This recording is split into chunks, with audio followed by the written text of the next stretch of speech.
Aló, aló. Ya. ¿Este lo apago nomás? Ya. ¿Se escucha bien? Sí. Ya. Súper.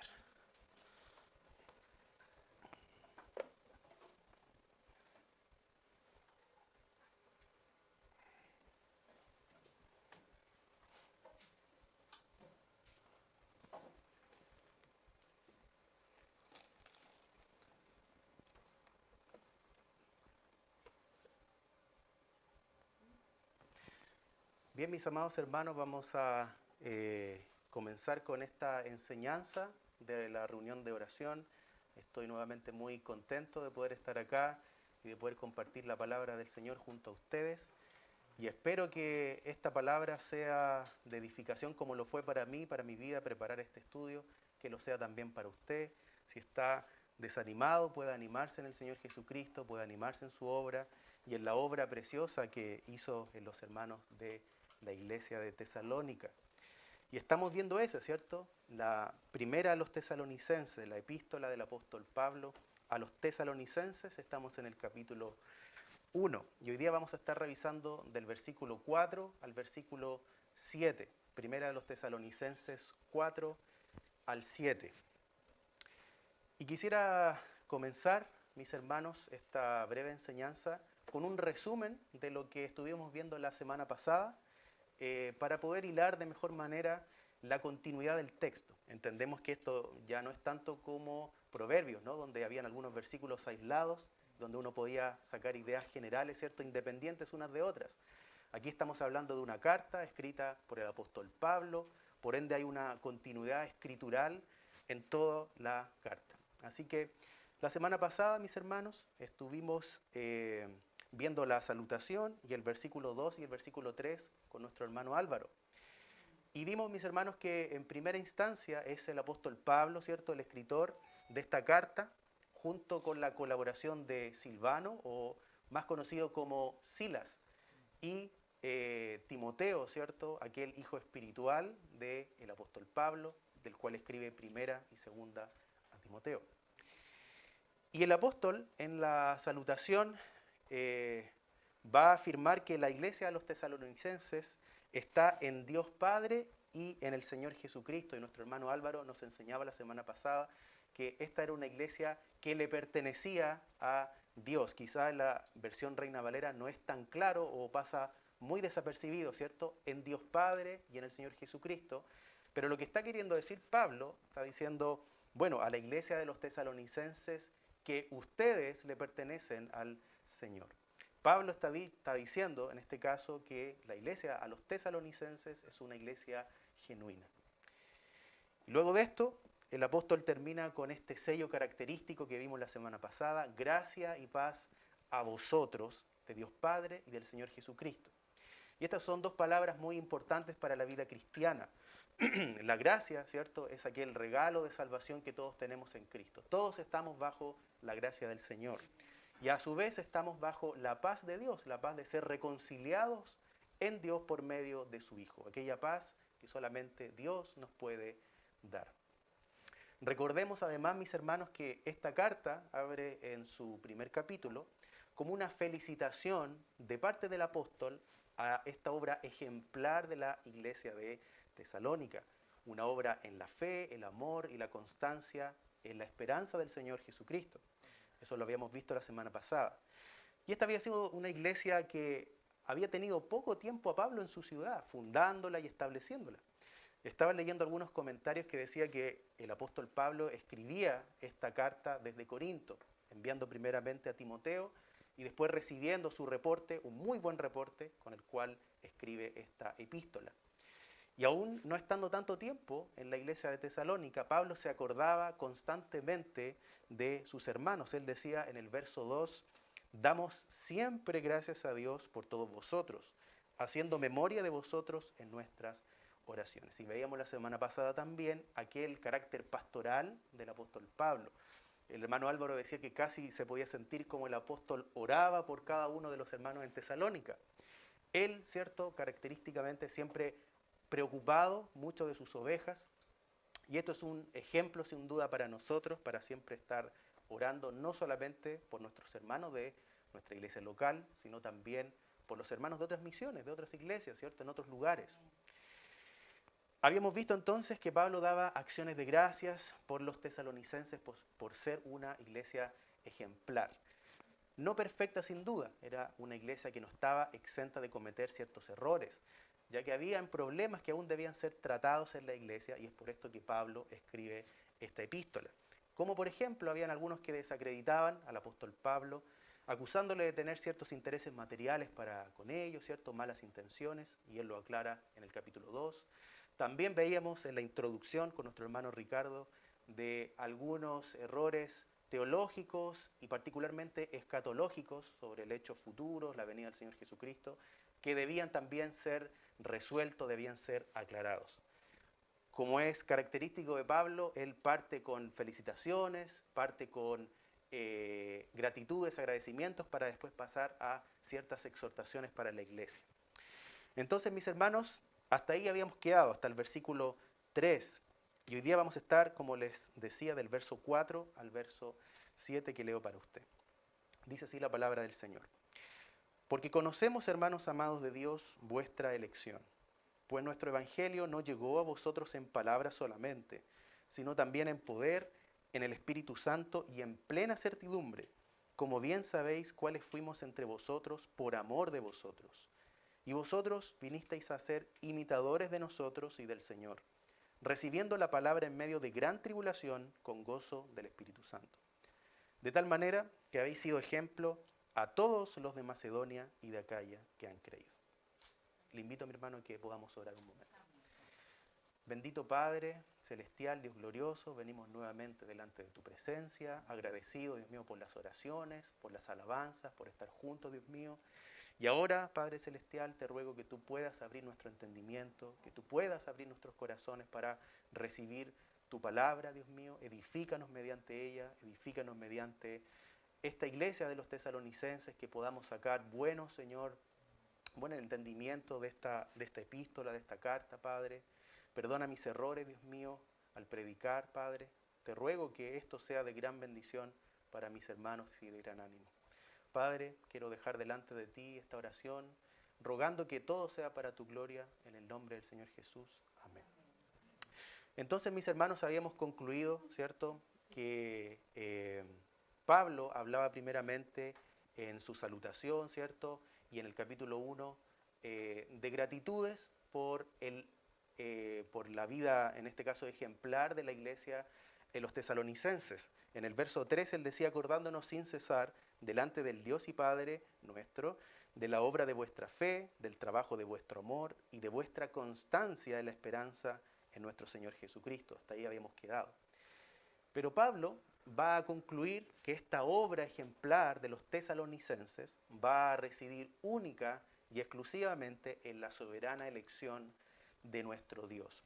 Y déjeme leer del verso 3 nuevamente: acordándonos sin cesar del Dios y Padre nuestro, de la obra de vuestra fe, del trabajo de vuestro amor y de vuestra constancia en la esperanza de nuestro Señor Jesucristo.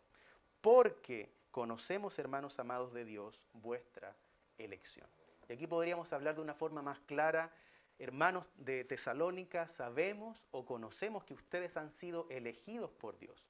Esa obra de fe, esa obra de amor, de constancia en la esperanza del Señor Jesucristo, es una muestra, es un fruto de que ustedes han sido elegidos por Dios para su salvación. Es Dios finalmente el que produce en nosotros el querer como el hacer por su buena voluntad. Nosotros, mis hermanos, solamente respondemos al llamado de Dios.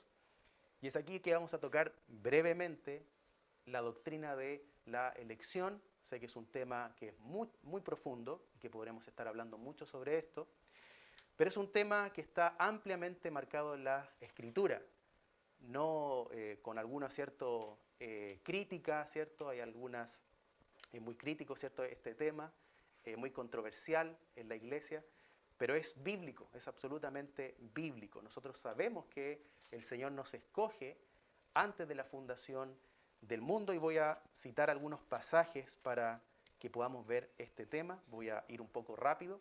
Efesios capítulo 1, verso 13 en adelante.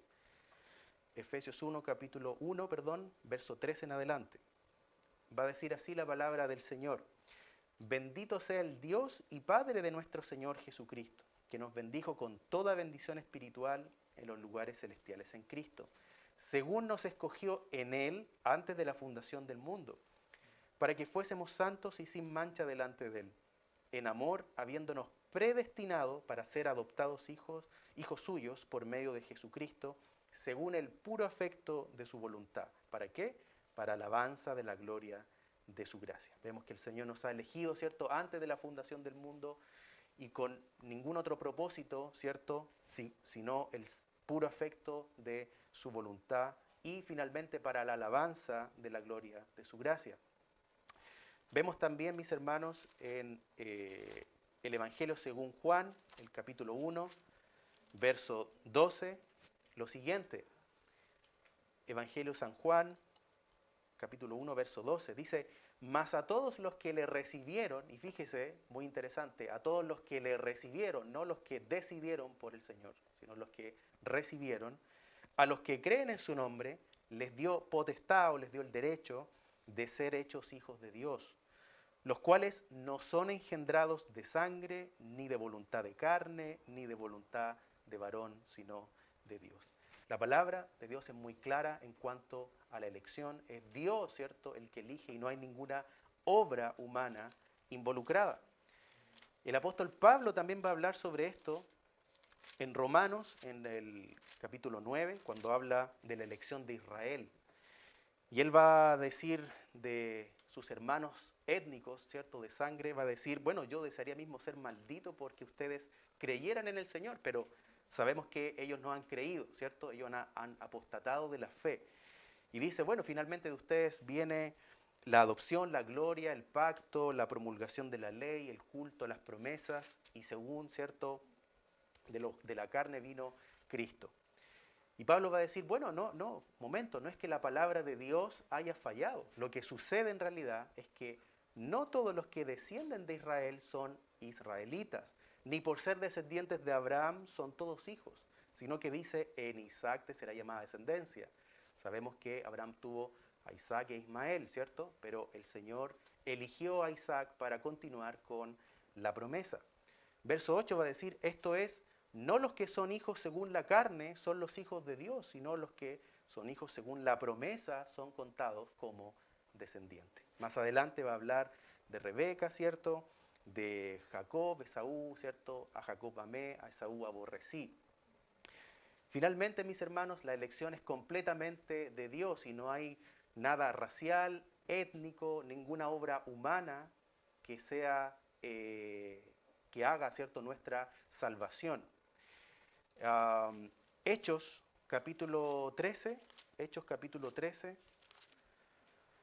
verso 47.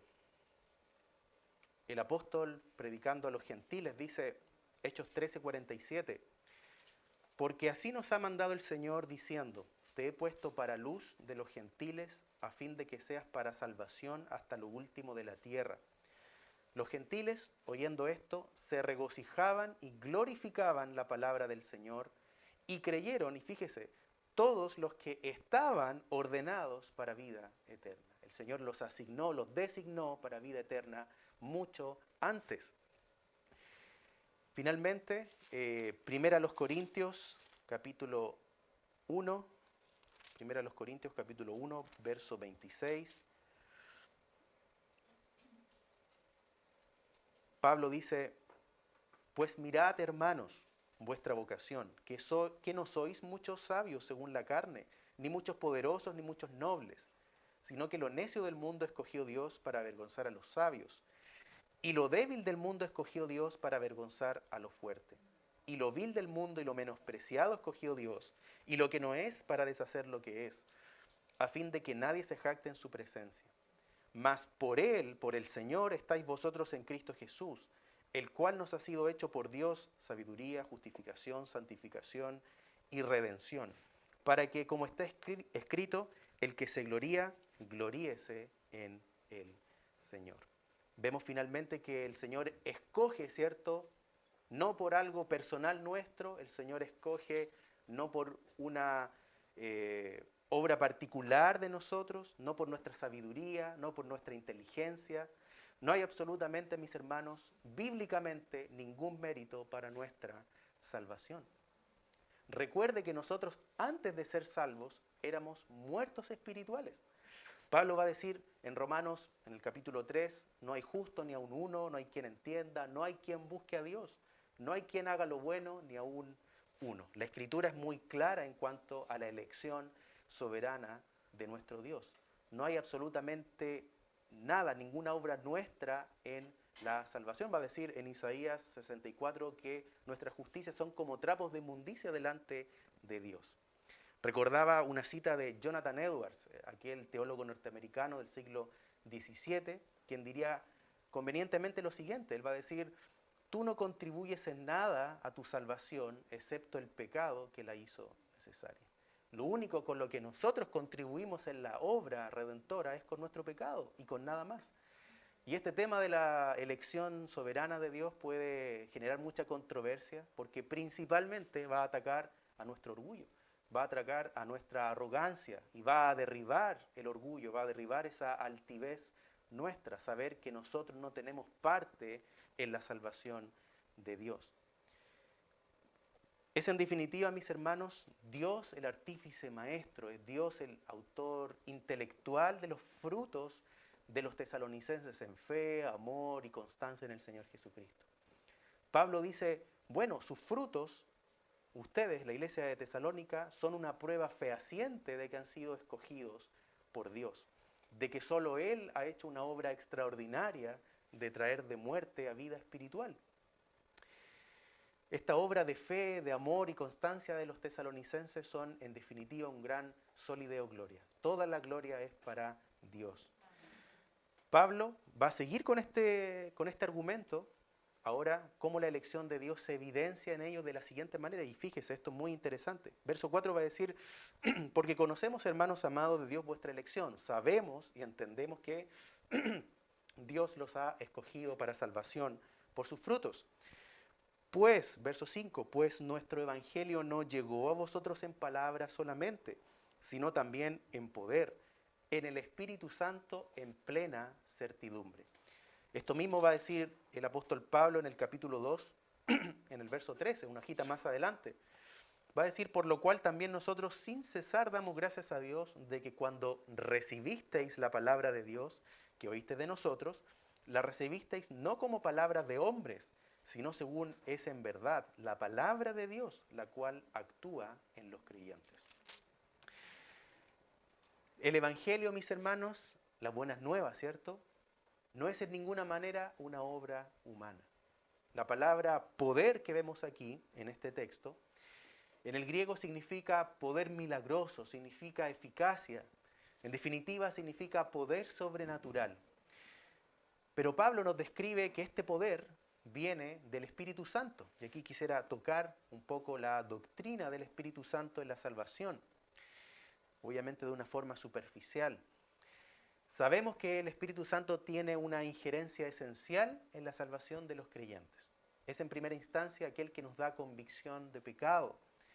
Es aquel que nos hace ver nuestro pecado y a su vez abre nuestro entendimiento para comprender las cosas de Dios, su palabra, su obrar. No podemos, mis hermanos, entender nuestro pecado y tampoco podemos arrepentirnos si primero el Espíritu Santo no nos da la capacidad de arrepentimiento. El Señor, hablándole a Nicodemo en Juan, en el capítulo 3, le va a decir, bueno, Nicodemo, de cierto te digo, que el que no naciere de agua y del Espíritu no puede entrar en el reino de Dios. Gracias. Lo que es nacido de la carne, carne es, y lo que es nacido del Espíritu, Espíritu es. No te maravilles de lo que te dije, os es necesario nacer de nuevo. El viento sopla de donde quiere y oye su sonido, mas ni sabes de dónde viene ni a dónde va. Así es todo aquel que es nacido del Espíritu. Sin duda no podemos comprender la obra misteriosa del Espíritu Santo, ¿no? Es aquel como el viento, va y viene y no entendemos, ¿cierto? Pero conocemos cuáles son sus frutos, conocemos cuáles son sus consecuencias en la vida del creyente. En cuanto a esto, en cuanto a la revelación del Espíritu Santo, nos dice el apóstol Pablo en 1 Corintios capítulo 2, verso 14, lo siguiente. Pero el hombre natural no percibe las cosas que son del Espíritu de Dios, porque para él son locura, y no las puede entender porque se han de discernir espiritualmente. Y fíjese, antes de esto va a decir en el verso 9, antes bien, como está escrito, cosas que ojo no vio, ni oído oyó, ni han subido en corazón de hombre, son las que Dios ha preparado para los que le aman. Pero Dios nos las reveló a nosotros por el Espíritu, porque el Espíritu todo lo escudriña aún lo profundo de Dios. Al creer en el Señor Jesucristo, el Espíritu Santo viene a morar en nosotros y viene a ser aquel templo del Espíritu, como lo va a expresar Pablo en Gálatas. En Gálatas capítulo 4 va a decir, verso 6, y por cuanto sois hijos, Dios envió a vuestros corazones el Espíritu de su Hijo, el cual clama, Abba, Padre. De esta manera, mis hermanos, vemos que tanto el mensaje de los tesalonicenses como el fruto de los tesalonicenses son producto de la elección y el poder soberano de Dios. Y el texto va a seguir diciendo que ellos recibieron en poder en el Espíritu Santo y en plena certidumbre, verso 5, primera de los tesalonicenses capítulo 1, verso 5, y en plena certidumbre. Y esto quiere decir que nos da convicción. Cuando nosotros creemos, ¿cierto?, en el Señor y somos llamados, estamos tan convencidos, ¿no?, de que Dios es real. Y con esto me acordaba cuando redactaba este estudio de mi conversión, como el Señor de un momento me llamó cuando estaba lejos de Él, teniendo una vida quizá como todo incrédulo, y el Señor de un día para el otro me llama por su gracia. Recordaba también el testimonio de los hermanos en la reunión de varones, que también veíamos esto, la obra extraordinaria del Señor, una cosa que es misteriosa, que es sobrenatural. Y cómo el Señor, mediante su Espíritu Santo, pone una convicción, pone una plena convicción en nosotros los creyentes. El apóstol Pablo va a decir en Romanos 8:16 que el Espíritu mismo da testimonio a nuestro espíritu de que somos hijos de Dios. El Espíritu Santo es tan vital, mis hermanos, en nuestra salvación y es parte esencial del proceso, ya que Él tiene ese poder de dar vida. Vemos cómo en Génesis el Señor, el Espíritu Santo, se movía, ¿no?, sobre la faz de las aguas. El Señor tiene ese poder creador, Él fue parte, ¿cierto?, de la creación del mundo y de todo lo que hay. Y tiene también el poder de dar vida a un espíritu muerto. Pablo dice también en Romanos, el capítulo 8, verso 10, y si el espíritu de aquel que levantó de los muertos a Jesús mora en vosotros, el que levantó de los muertos a Cristo Jesús, vivificará también vuestros cuerpos mortales por su espíritu que mora en vosotros. Esto es, el mismo poder del Espíritu Santo que actuó para resucitar al Señor Jesucristo, también actúa en nosotros, los creyentes. Y es tan maravilloso, mis hermanos, pensar que ese mismo Espíritu que trajo vida a Tesalónica actúa y trae vida de la misma manera más de 2000 años después a todos nosotros. Y piensen esto para que también pueda ver mucho más grande la obra de Dios. En Grecia se daba mucho la idolatría, la impureza sexual. Recuerde que habían dioses como Afrodita, ¿cierto?, la diosa del amor, y que su culto se basaba en la fornicación, la prostitución, etc. Vemos también, por ejemplo, Pablo cuando habla a los corintios, que también son griegos, en el capítulo 6, verso 9, dice, ¿no sabéis que los injustos no heredarán el reino de Dios? No erréis, ni los fornicarios, idólatras, adúlteros, afeminados, los que se echan con varón, ladrones, avaros, borrachos, maldicientes, estafadores, heredarán el reino de Dios. Y esto eréis algunos, dice, y esto eréis algunos, mas ya habéis sido lavados, ya habéis sido santificados, ya habéis sido justificados en el nombre del Señor Jesús y por el Espíritu de nuestro Dios. Había pecados muy fuertes en ese tiempo, en el tiempo de los griegos, pero el Espíritu Santo es sin duda más fuerte, mis hermanos, para apartarnos de dichos pecados. Y con esto podemos entender mucho más al apóstol Pablo dando gracias a Dios. Damos siempre gracias a Dios por todos vosotros, porque cuando tenían vidas tan alejadas de Dios, Hoy el Espíritu Santo habita en sus corazones, han creído en el Señor Jesucristo, se han arrepentido de sus pecados y tienen plena certidumbre de estas cosas. Y nosotros sabemos y entendemos que ustedes han sido escogidos por Dios. Hoy día, en nuestro tiempo actual, pensamos que es casi imposible que Dios salve, porque el mundo es indiferente, porque el mundo está endurecido, porque el mundo está lleno de ideologías, ¿cierto?, contrarias a Dios. Pero no olviden, mis hermanos, que en la antigüedad no era distinto. En la antigüedad no era diferente. Había una cosmovisión totalmente ajena a Dios. Avanzando, mis hermanos, con el texto, el mensaje que dieron Pablo, Silas, ¿cierto?, bueno, también Timoteo, sus colaboradores, fue aún más efectivo en la vida de los tesalonicenses por la vida ejemplar y el buen testimonio que ellos dieron en Tesalónica. En el verso 5 va a decir, como bien sabéis, cuáles fuimos entre vosotros por amor de vosotros. Y es muy importante, mis hermanos, que como creyentes prediquemos el Evangelio teniendo vidas que muestren frutos, para que así también los incrédulos vean la obra que Dios hace en nuestras vidas. Este era el caso del apóstol y sus colaboradores. Ellos ejercían un carácter probado delante de Dios, predicaban el mensaje no buscando dádivas, ni obtener algún tipo de beneficio personal. El apóstol no venía con dobles intenciones. Y en primera los tesalonicenses, ¿cierto?, en el capítulo 2, verso 5, Pablo dice, porque nunca usamos palabras lisonjeras, esto quiere decir adulaciones. Como sabéis, ni encubrimos avaricia, Dios es testigo. Ni buscamos gloria de los hombres, ni de vosotros, ni de otros, aunque podíamos seros carga como apóstoles de Cristo. Antes fuimos tiernos entre vosotros como la nodriza que cuida con ternura a sus propios hijos.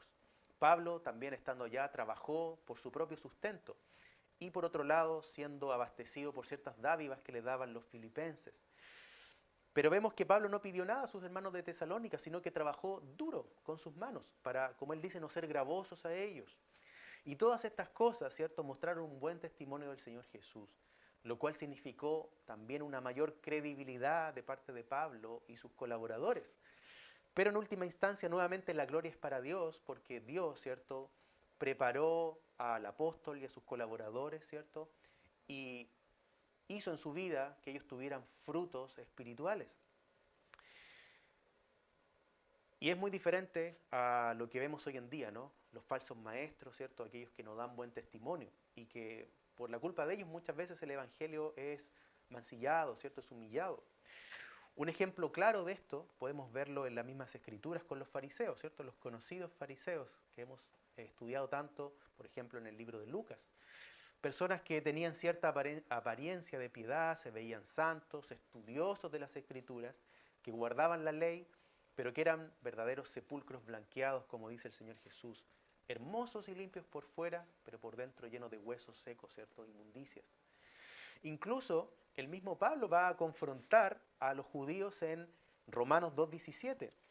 Va a decir en Romanos 2.17, hablando a los judíos, les dirá, he aquí tú tienes el sobrenombre de judío, y te apoyas en la ley y te glorías en Dios, y conoces su voluntad, e instruido por la ley, apruebas lo mejor. Y confías en que eres guía de los ciegos, luz de los que están en tinieblas, instructor de los doctos, maestro de los niños, que tienes en la ley la forma de la ciencia y de la verdad. Tú pues, que enseñas a otro, ¿no te enseñas a ti mismo? Tú que predicas que no se ha de hurtar, ¿hurtas?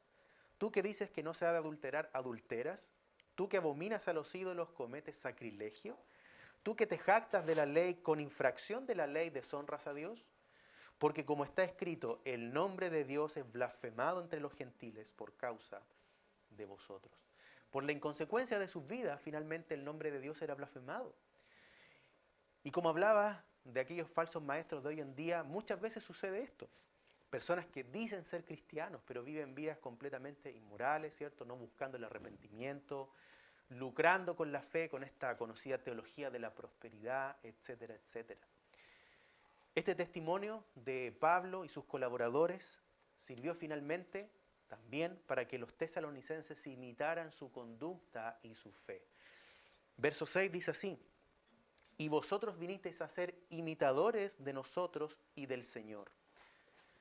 y vosotros vinisteis a ser imitadores de nosotros y del Señor. Pablo le iba a decir a nuestros hermanos efesios, sed pues imitadores de Dios como hijos amados. Y es que al recibir la salvación del Señor mediante el Espíritu Santo, con poder en el Espíritu Santo, el creyente no está llamado a quedarse en la condición inicial de su fe, sino que está llamado a madurar en su fe, siguiendo las pisadas de Jesús, madurando, ¿cierto? El pastor John MacArthur dice, en cuanto a este tema, lo siguiente: el cristiano no tiene llamado o propósito más grande que el de imitar a su Señor. Ese es el propósito de la santificación, crecer en semejanza al Señor mientras le servimos en la tierra. Es necesario, mis hermanos, crecer, madurar en nuestra fe y al servicio del Señor, como dice Pablo también en Efesios, hasta que lleguemos a la unidad de la fe y al conocimiento del Hijo de Dios, a un varón perfecto, a la medida de la estatura de la plenitud de Cristo. Es bíblico que nosotros estemos creciendo constantemente en nuestra fe, así como lo hacían los hermanos de Tesalónica, imitando al apóstol Pablo, imitando a Dios. Segunda a los Corintios 3:18 va a decir así: por tanto, nosotros todos, mirando a cara descubierta como en un espejo la gloria del Señor, somos transformados de gloria en gloria en la misma imagen, como por el Espíritu del Señor. Sabemos que aquel espejo es su palabra y nosotros aquí vemos su gloria. Y con ella estudiamos, ¿cierto? Y aprendemos y nos reflejamos cada vez hasta tomar, ¿cierto?, la imagen de Dios. Avanzando, mis hermanos, ya para ir concluyendo con el texto, vemos que estas buenas nuevas que recibieron los tesalonicenses no las recibieron en un clima de tranquilidad, como quizá nosotros recibimos alguna vez el Evangelio.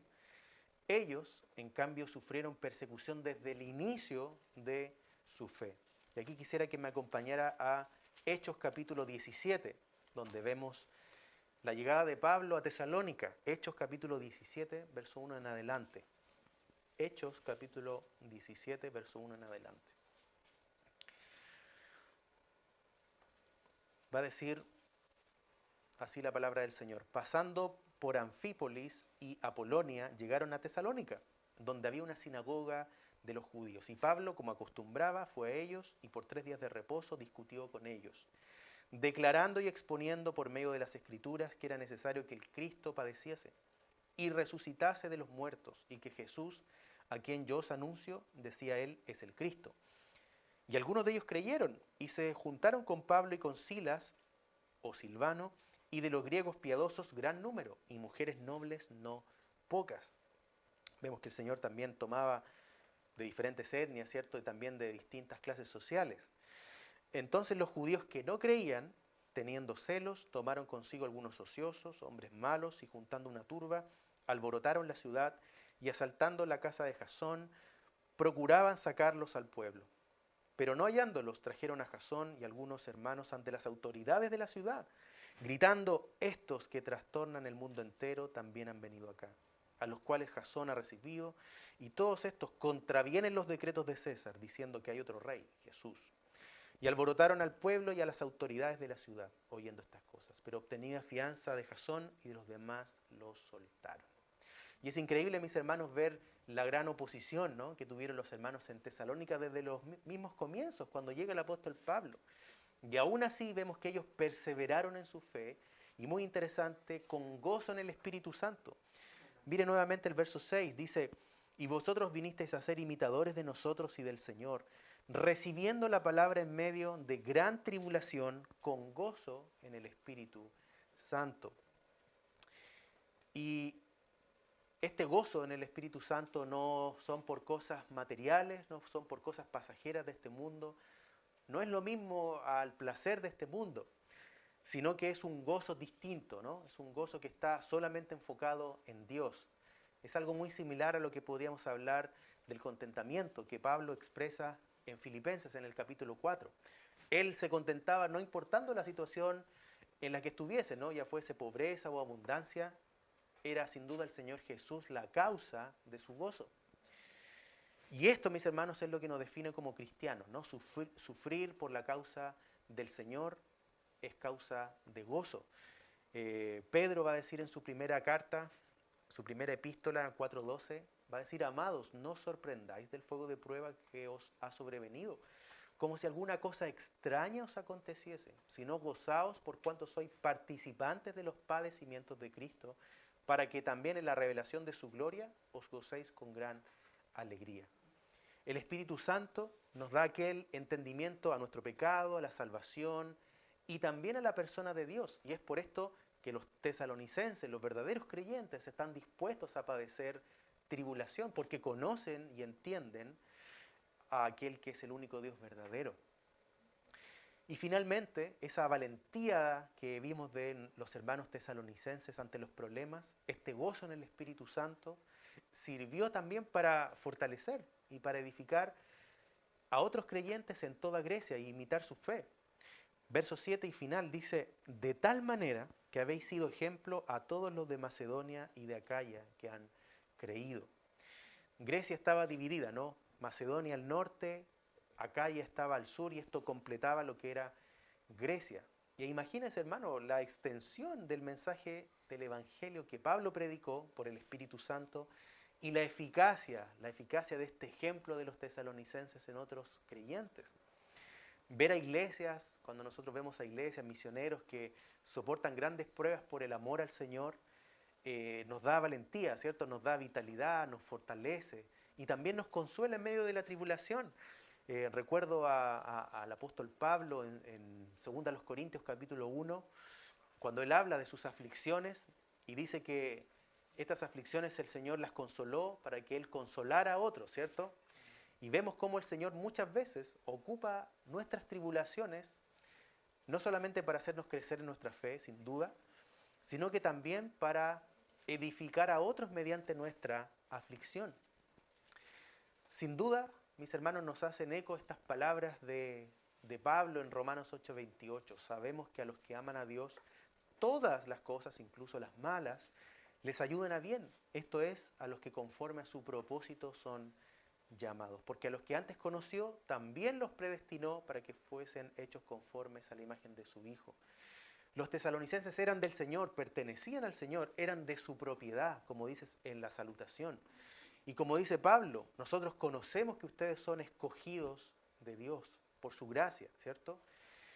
Y ser escogidos por Dios garantizaba que aún las más grandes tribulaciones no harían que ellos dieran un paso atrás en su fe. Para finalizar, mis hermanos, algunas aplicaciones para nosotros, para la iglesia. En primer lugar, mis hermanos, gozarse en que toda nuestra salvación depende absolutamente de Dios. Y eso debe ser un gozo a nuestra alma. Saber que estamos en sus manos y que nada nos puede separar de su amor, como dice Pablo en el mismo Romanos capítulo 8. Ni lo alto, ni lo profundo, ¿cierto? Ni principados, ni potestades, ni ninguna otra cosa creada nos podrá separar del amor que hay en Cristo Jesús. Esta doctrina de la elección soberana de Dios es una tranquilidad para nosotros, es un gozo. Si nosotros tuviéramos aún un 1% de compromiso, ¿cierto?, en nuestra salvación, aquella estaría grandemente comprometida, ¿cierto? Pero sabemos que depende por entero de Dios. Y eso debería animarnos. En segundo lugar, que el mensaje del Evangelio que predicamos a nuestras familias, a nuestros amigos, no son palabras de hombres, como decía Pablo, sino son palabras con poder en el Espíritu Santo. Así que no temamos, mis hermanos, de predicar las buenas nuevas con confianza, sabiendo que es el Espíritu Santo y no nosotros el que hace la obra de traer de muerte a vida espiritual. Este es un mensaje, ¿cierto?, sobrenatural. En tercer lugar, mis hermanos, el ánimo es a seguir creciendo en la gracia y el conocimiento del Señor Jesús, a imitar la fe de otros hermanos, ¿cierto?, y sobre todo a imitar a Dios, así como los hermanos de Tesalónica. Esa pasión por Dios que ellos tenían, ¿cierto?, les llevaba a intentar imitar e ir tras las pisadas de Jesús. Imitar su testimonio, ¿cierto?, la conducta de Pablo. La vida del cristiano debe sí o sí crecer en madurez. No hay un punto intermedio. O crecemos en nuestra fe, ¿cierto?, y maduramos, o retrocedemos. Pero no nos podemos quedar estancados. Y finalmente, mis hermanos, gozarse en las tribulaciones.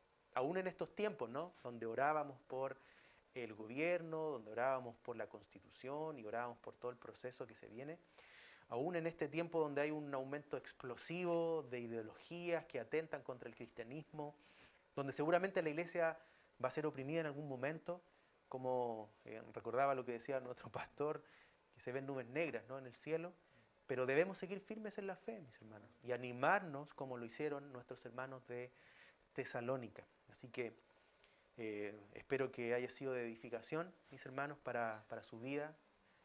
Son temas muy profundos de la elección, del Espíritu Santo.